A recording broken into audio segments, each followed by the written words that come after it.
27th of April, 2024 at 10:06 a.m. here in Berlin, Germany. Welcome once again to our cosmic journey, casting our chart in the start of universe. Designer Jake here with engineer Trey. Here as always. Hello, Trey. Hello, Jake. Welcome to the oh my gosh, I just forgot what it was. It was the Uranus, Jupiter-Uranus conjunction. Jupiter-Uranus. I had Neptune in my mind. Jupiter-Uranus Jupiter. conjunction. The Jupiter conjunction. Jupiter conjunction. Expansive disruption. It sounds like that's what's on the schedule today, and for a little bit. How's it been so far for you? Yeah, it's been disruptive in the way that feels like ushering in a new era, a new chapter, as we might say, new beginnings, but also sort of the kind of, not fully sort of the tower from tarot, but still kind of like destructuring and dismantling of things to make way for the things that need to happen. So yeah, let's dismantle, let's disrupt. Sounds good to me. I love Sounds that. great. I love that for us. We also we really can't make a long episode today because Doc has a veterinary appointment here in an hour. Talk about his disruptive expansiveness. We need to get up in there and find some answers. Ew. I don't know. I'm not doing it. It's fine. Yeah, they're great there. Many points on the agenda, but we're going to keep it relatively short. So before we get into Trey's checking question, there is one thing that we wanted to talk about, which we're very excited about. We will go through the checking question. We have a pretty expansive and disruptive dev demo. I've got a little bit of design progress to show you. Just because I don't have anything designed doesn't mean I can't show you progress. And then we want to talk a little bit about the mission. That won't be super heavy or heady or anything like that. But before we get into the check-in question, I want to talk a little bit about the founding. So we took the opportunity of the expansive disruption of the conjunction, and we decided to found the company now. So we founded the company on the 20th, which was when it was exactly conjunct here in Europe. So the Jupiter-Uranus conjunction. Yeah, the Jupiter-Uranus conjunction, which was not actually what we were originally targeting for, sort of like a formation or I think way back when we were actually talking about maybe trying to target a release or like an initial release. We're not there yet. Yeah, exactly. But the other interesting thing about this is that because Jupiter and Uranus came very close together, actually last year I was looking at our first commits on the project, and they started pretty close to when that conjunction came relatively close, and then it backed off again, and then now became exact. And so so when it got close last time is really sort of like when we started the project, and then founding the company like right around this time. It's also interesting that recently on the astrology podcast, Chris Brennan was talking about the founding of Astrodienst or Astro.com from Alois, that it was also founded during a Jupiter-Uranus conjunction. A Jupiter conjunction. I think, and I can't remember, that one was, I think, like 1980 something. I can't remember exactly when that was. Yeah, I don't remember the exact year. Yeah. I didn't write it down, but I was just like, oh, that's interesting. It seems like Jupiter-Uranus conjunctions are really good for starting astrology software. I mean, and given that we are really astrological tool builders, we've been talking a lot about how we're going to be building the best astrology tool for practitioners and kind of moving down into those who are more, enthusiasts and passively interested in astrology. We think that this is the absolute right time for astrologers and astrology tool makers to think differently about this. We're really trying to push the boundaries of where technology and astrology have been. I hope that you see that in our demos. We want to bring you these revolutionary tools that enlighten and empower, and we're very excited about that. That little mission that we're doing. Yeah, lots of steps to get there, though. Lots of steps to get there. But the first step, surprisingly complicated. The first step is always to find a emotional kind of grounding place, and so we always do that with the check-in question. So we go then to Trey Henry with the check-in question. Here you go. Okay, cool. So this one will be a little bit nerdy, but hopefully kind of like fun and frivolous. Really? Yeah, I know, right? I run a Minecraft server, which I've been running on and off for many years. There was just a new release for Minecraft, which includes some cute new doggy themes and dog armor and armadillos. So I'm Naturally wondering, armored. yeah, Naturally yeah, armored naturally creatures. armored. And in fact, you have to get their little armor pieces off with a brush, and then you can make dog armor with it. Oh, Because that's how Minecraft rolls. of And this course. is good. This is good background for the question because Minecraft, Mojang is working on a new version, which will have a what's called a mob, which is just like a creature in the game. Could be a monster, could be a beneficial thing, it could be like something neutral, whatever. In honor of Jake Zukowski. And Wow. what is getting added? Ooh, Mojang, Microsoft Mojang is creating a new thing just for me. There's a new feature. Let's make it a little Okay, bit more got it. broad. Got it. Yeah, there's a new feature. You can now cast a spell to create a boundaries potion. And what you do is you give the boundaries potion to the villagers so that they stay and they act in a way that you want them to act or need them to act, and they stay within a boundaries that you would like them to stay. So you don't have to create these horrible, what looks like work camp prisons for your villagers for them to stay where they can. So it's something there that is the idea of autonomy, but really is a boundaries thing of like the kind of like fake idea of choice. You have agency, you have choice in this, but really you're just going to stay here. That would be the Jake Zukowski potion that good old Mojang has made for me. I think that says a lot about me. Yeah, I love that. What about you? What is It's the very mob Saturn or in the first. the dungeon or whatever? So the sky in Minecraft is just a fixed sort of sky dome that rotates, that has, sort of like at nighttime it has like a backdrop of stars, and in the daytime, like the sun and clouds, and there's weather, and it's pretty cool. But what I would actually want is for the stars to be algorithmic, Oh, and for there to actually be like an astrology of Minecraft. They kind of have a little bit of a something there because I think the lunar phase, so the moon goes, I think it has like four or five phases, and it depending upon the phase, I think different mobs spawn more likely. That used to be true. I don't know if that's still true, right. but yeah. So basically, like taking that a step forward and having like maybe a little game system that is like around like there's a some kind of like astrological compass kind of tool or something like that, and then depending upon what's going on in the sort of like space weather, like the in-game space weather, you, I don't know, get better enchanting or better potions or I different love it. potions or something like that. Basically, you want kaput algol in the game. You want this part of fortune and the part of spirit. We should note that after the Rust trial, when we saw Hannah Gutierrez Mm. Reed convicted, we're not going to say the name of her phone that was within court documents, but it was so Mm. hilarious that Trey and I decided to rename our phones. I renamed my phone the Socialist Nation of Jakistan. Name, you can change it whatever you want. Trey named his phone. Caput algol. And why did you name your phone Caput Algol? Radical feminism.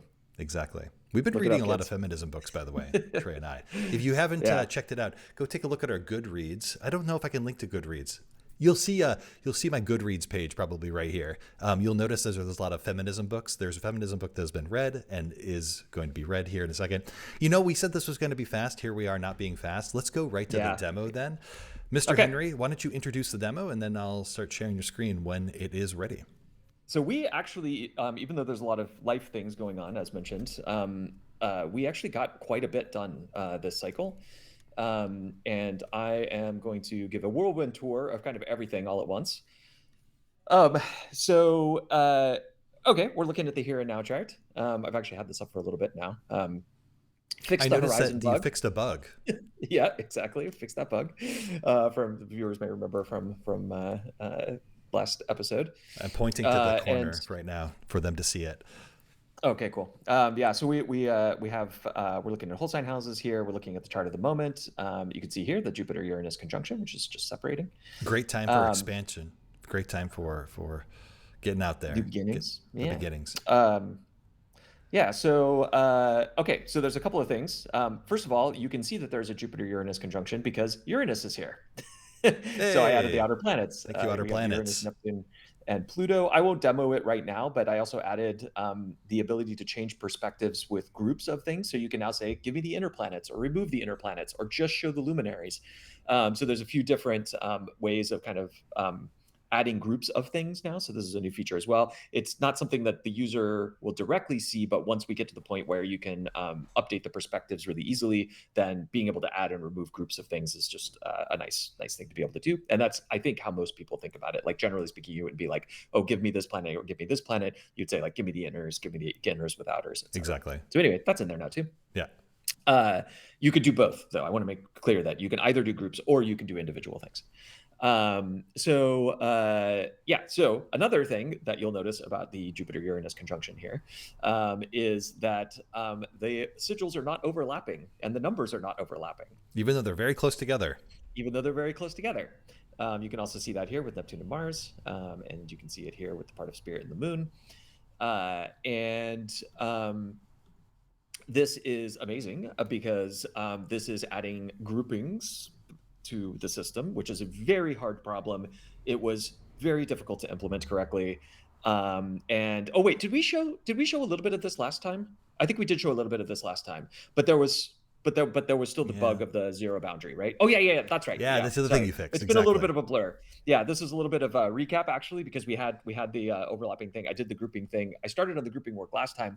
However, it didn't actually work for a couple of cases, which are actually really hard cases. So those cases are now also handled. We also have a bunch more tests for this now too. So it's just better and more robust now. Yeah, unfortunately, Um, we don't have a moment here to show the 0 360 boundary, but yeah, they're in the tests, and yeah. there's like a whole bunch of tests of like what happens when you have like one on one side of the 0 360 boundary and then two which are separated by the max padding so that when the two over the zero boundary get grouped then it pushes into the other one and then that one needs to get grouped. It's very complicated, Circles are folks. hard. Circles are hard. Circles are Yeah. really really hard. When you have a loop of things, it's difficult. Yeah. Anyhow, that's we believe that is like actually done now, so this is really great. So there's all of that. I'm going to go to the celebs list really quick here, which so we can pull up the current natal charts. You all seen this before, so I'll bring up Jake's chart. But what we now have is add here and now, which will give us the here and now charts Ooh. along with Jake's chart. So this is basically a transits view, but it's being updated in real time. So you can see here maybe like any of the things that are based on the part of fortune or are based on the ascendant, for example, are going to move the quickest. So we have the part of fortune, the part of spirit here. Part of Eris will go a little bit slower because of the math involved, but you'll see these update like that just went from 38 to 39. So this is actually a live chart here. And then So here's now we can see, by the Jake's way, chart that the Uranus Jupiter conjunction is happening happening in in Jake's my ninth. ninth house, Yes, and that means something. that does Which mean I'm not an something. astrologer, so I'm not even going to talk about that. Well, let's just say that the fact that the ninth is higher education, it is religion, spirituality, the journeys that you go on that are meaningful and life changing. And I think cosmic as a sort of like a long journey that we're going to be on. That is, like astrology is literally given to the ninth. So the fact that this That makes conjunction sense. happened in your ninth, I think, is very auspicious for cosmic. So yeah, so this is rad. This is really great. Like I'm really happy with this. The other kind of cool thing about this was that there was a bunch of internal plumbing that I needed to do in order to be able to add the here and now ring, like from a data perspective internally, to get the chart to have both rings. But all of the front end code, with the exception of drawing some of the static rings, so this ring that's like in between the two things, there was just a couple of things that needed to be fixed. Everything else just worked, even though I'd never actually tested that before. which is not, I can't take a ton of credit for that. I'll take a little bit of credit for that. But also the framework that we're using, the Phoenix framework, Elixir and the Phoenix framework, and the way that components are we showed this in the past with the firmament, the way that you're able to sort of like componentize things, the way that all of that stuff was constructed sort of naturally lent itself to breaking things down in a way so that they would work in a multitude of different ways. And I basically threw new data at it, and it mostly just worked. Firmament So episode is right up there, by the way, in case you wanted to go take a look at that again. This is looking so good. And some of the questions that might come up, some of the questions I have is like, well, it's not really obvious to me what is the natal ring, what is the here and now ring. Obviously, there is a design thing that is missing here that Trey is showing on the left-hand side of the chart, which is there are cards so that you can readjust like the rings and take some action on them, things like that. So that's coming. Exactly. I haven't done my work yet on that. And you can imagine, that we're just showing a natal ring on the inside, and then we're showing the here and now ring on the outside. But you could also imagine that you could have, my natal ring and Jake's natal ring. And we can do some relationship astrology. Yeah, and that might be something that that you save as a chart. So also chart save is not something that we can currently do. So we have these kind of like pre-built, charts that we put already in the system, our natal charts. And now we can add these here and now charts to them, but you can't actually like save this as a thing. And so in the system, eventually you'd be able to save this as a chart, and it would have the transit ring, but the transit ring would be a transit ring instead of a here and now ring. So it would no longer be reflecting like the time that is now. It would be reflecting the time that was when you created the chart. So very nice. Anyhow, very, very cool stuff. Very happy with this. I love it. I'm super happy. I'm so happy that I'm like burping up all kinds of stuff. It's great. It's just bringing up a lot of emotions for me right now. Gassy emotions. Gassy emotions. Yeah, no, I loved it. I felt like this cycle, like Trey said, there's a lot going on, but like we're still killing it each and every cycle. The only other, I had two things left in the schedule, and I'm going to flip them because I think it makes more sense to start talking about the second versus the first. So we as astrology tool makers would be remiss not to also care about the data that is used by astrologers for the purposes of research to make sure that something is of good quality, reliable, usable, useful, because we want astrologers to continue to make to use research in a kind of scholarly way and support that scholarly way of using research so that we can keep discovering new things around the natal promise or whatever folks are looking to do their research in as they do astrological research. And the idea, if you want to support scholarly rigor, that means you need to have rigor in the data that you have as well, the native data that you have as well, and make sure that is something that is like I said, reliable. So we were listening to an episode recently. Well, I only caught part of it. Trey was listening more to it, of the astrology podcast. You can see it up there, the episode. And I don't know who Chris Brennan was talking to, but one of the folks. Oh yeah, I don't remember his name. Yeah. I don't remember his name, unfortunately. We'll link to it, and it'll be in there. You'll see it in the link. It's great. You should listen to it if you're interested in astrology, especially when he starts talking about the scholarly rigor of astrological research and how we need to make sure that there are multiple sources for data so that you can have different places you can look to make sure that like there is good research data everywhere. And we would like Cosmic eventually. I don't think we can do this soon, but I think we can do this in the near future, in the far near future, wherever that is, the midterm future, to provide the most trusted source for astrological research data. And the reason that we want to do this is not only to support scholarly research and professionals, but also if people want to learn more around astrology and what their natal promise has in store for them, and they want to go past just archetypes and start looking at real cases of real people in this world that have similar placements or similar aspects to them, we need to have this data anyways to allow those folks who are not as enthusiastic, but are interested in kind of self-growth and learning about their natal promise, we need to have that data for them in a trustworthy way.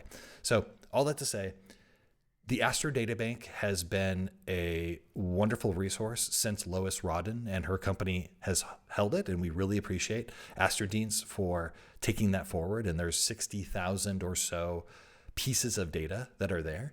However, there's reasonable critique that some of that data that's in there, and my random sampling of that data that's in there, that there are mistakes. And as we start finding those mistakes, we need to let our friends at Astrodeens know about those mistakes, but also we need to not repeat those mistakes and just kind of trust the data blindly into that. All that said, that goes into my progress for design, which is going to be on this screen. So this is code. It's funny that Trey showed design and I'm showing code, and that's fine.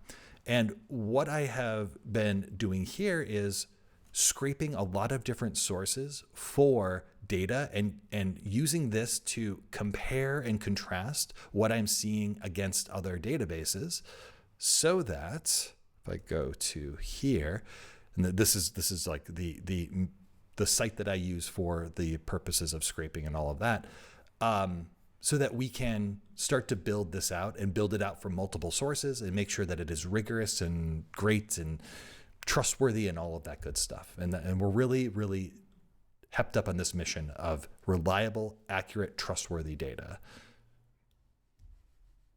And that's all. That's all I have to say about that. Anything you would like to add about data? Nope. I think you covered it. Okay. What should the viewer do today then? I mean, we have to go handle some dog stuff today. Does the viewer have to do that as well? What does the viewer have to do? I think the viewer needs to watch their mouth. Oh, sorry. Make sure that they are focused on make sure that they're staying focused on the things that bring them the most joy, that create expansiveness in their lives. It's okay it's always true that when you say yes to something, you're saying no to a whole bunch of other things. And I think it's important to acknowledge that. But that's also the choices that you get to make in life. And so, choose to do the things that matter and that you love. Yeah. And while you're at it, why don't you read some feminist literature? That's also pretty good. Yeah. It's not feminist literature, but I'm currently reading How We Show Up, which is by... Do you want me to pull it up? Well, no, it's fine. We can link to it.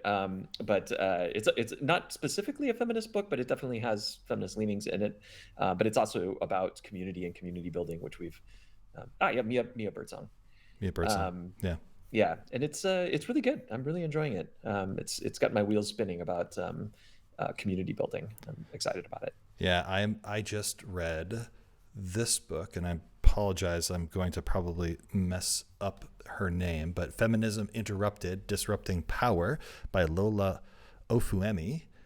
Fantastic book. Feel free. Olufemi. Lola Olufemi. Love it. Feel free to read my review about that. It was not written by ChatGPT. I put it on Goodreads, and I wrote it all myself. Isn't that crazy? Oh my goodness. That's so weird. That's so antiquated. Who does that today? Okay, well, go read some feminist literature. Go find some joy and expansiveness. Be well. We love you very much. Have yourself a lovely week, and we will see you again next week, next Saturday, or whatever day you decide to watch this video or the next video. Whatever. It doesn't matter. Goodbye. I love you. Mwah, mwah.